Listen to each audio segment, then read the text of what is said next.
Nous revoici en ce beau jeudi 15 septembre au parcours du cerf de Longueuil pour la tenue de la 4e édition d'EMA, l'événement mieux-être animal. Cet événement bénéfice, maintenant devenu un incontournable, vise à promouvoir et à améliorer la qualité de vie de nos animaux au Québec. Depuis 4 ans déjà, cet événement rassemble quelques 250 personnes, toujours aussi fiers d'appuyer cette cause au profit d'Anima Québec, de la Fondation DMV et de la Fondation Animaux pour la vie. 3 organismes, un même objectif, l'amélioration des conditions de vie de nos animaux et le soutien financier aux propriétaires d'animaux de compagnie qui ont besoin de soins vétérinaires. Maintenant, place au tapis rouge.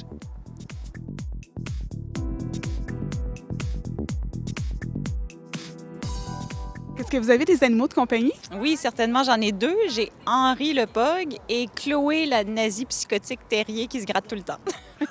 Donc, quelles sont leurs personnalités? Bien, je pense que pour Chloé, on peut facilement deviner. Henri, sa personnalité, c'est plutôt zen. En fait, je l'appelle Henri, mon chien avec un cerveau de poisson rouge. Mais... En fait, mon petit chien s'appelle Lily. C'est un petit caniche toy qui est en fait la mascotte de la MVQ, qui vient tous les jours au travail. Et son trait de caractère, je dirais, elle est épouvantable. Cordonnier mal chaussé, donc on a une petite chatte pastel, toute petite. Elle est petite en termes d'âge, mais elle est un peu obèse. J'en ai 3 chats, 3 roux. Fait qu'on est 4 à la maison. Ma copine dit tout le temps. C'est ma chatte qui fait toujours rire quand on va chez le vétérinaire avec parce qu'elle s'appelle Menace. Elle s'appelle Menace Fantôme et elle porte bien son nom. Moi, j'ai un chien, entre autres, qui s'appelle Mezzo.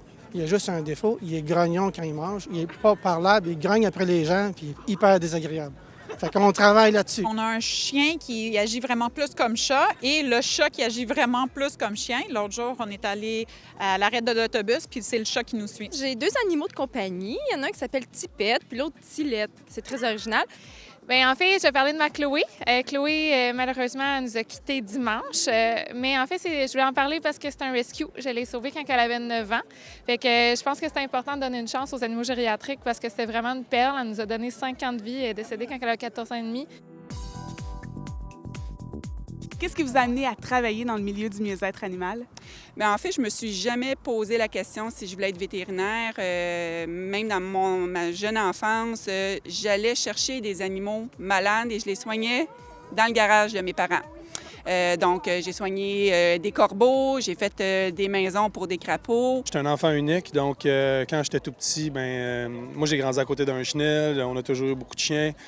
Puis à la place d'avoir des amis, je restais dans une place un peu plus rurale, plus reculée. Fait que j'allais jouer à la Deuxième Guerre mondiale avec mon chien qui s'appelait Quelqu'un. Quel est le cas le plus farfelu que vous ayez traité? En fait, un jour, j'ai eu une famille qui est venue me voir avec son chien. Et puis, ils m'ont demandé avez-vous un vaccin pour mettre mon chien propre? Quel est le cas le plus touchant que vous ayez traité en carrière? C'est un cas où il y avait une jeune fille qui est venue avec son père parce que son petit chien avait une mauvaise fracture au niveau de son coude. Et lorsqu'on a parlé du pronostic, on était obligé de mentionner qu'il y avait des risques que ça ne fonctionne pas. Il y avait des chances de succès, mais pas à 100 %. Donc, il regarde la petite fille, qu'est-ce qu'on fait? Mais la petite fille, elle dit Papa, elle dit moi, mes traitements, là, le médecin, il a dit que c'est pas garanti que je vais m'en sauver. Puis on les fait pareil, hein?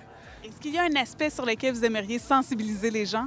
Bien, tout simplement, je veux pas en faire une question philosophique, mais je pense qu'il y a beaucoup de gens qui adoptent des animaux sans avoir en tête la responsabilité qu'ils ont pour toute la vie entière de l'animal. J'ai trop de gens que je connais qui prennent des fois des animaux, quelle que soit l'espèce, des lapins, des choses comme ça, plus comme des objets de consommation. On essaye ça, les enfants vont-ils aimer ça? Il y a de l'allergie, ils ne se posent pas toutes les questions avant. Donc, je pense qu'il y a une question de sensibiliser les gens à dire c'est un être vivant, on doit l'adopter, poser les questions, les bonnes questions avant de prendre le choix. Un animal, c'est pas un disposable, c'est pas quelque chose qu'on prend à la légère.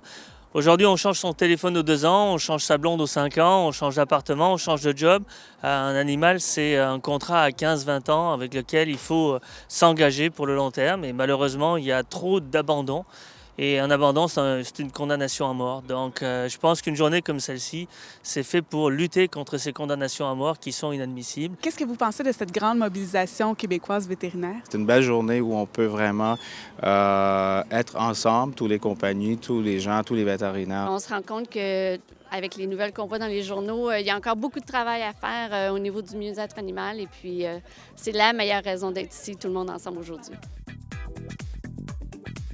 Il ne fait aucun doute que le bien-être animal est la priorité de tous et chacun qui ont participé et contribué au succès de cette 4e édition d'EMA. Si tout comme eux, vous êtes des amoureux des animaux et que le mieux-être animal vous tient à cœur, nous vous invitons à appuyer la cause. Faites un don en ligne, suivez-nous sur Facebook ou encore visitez nos sites Internet.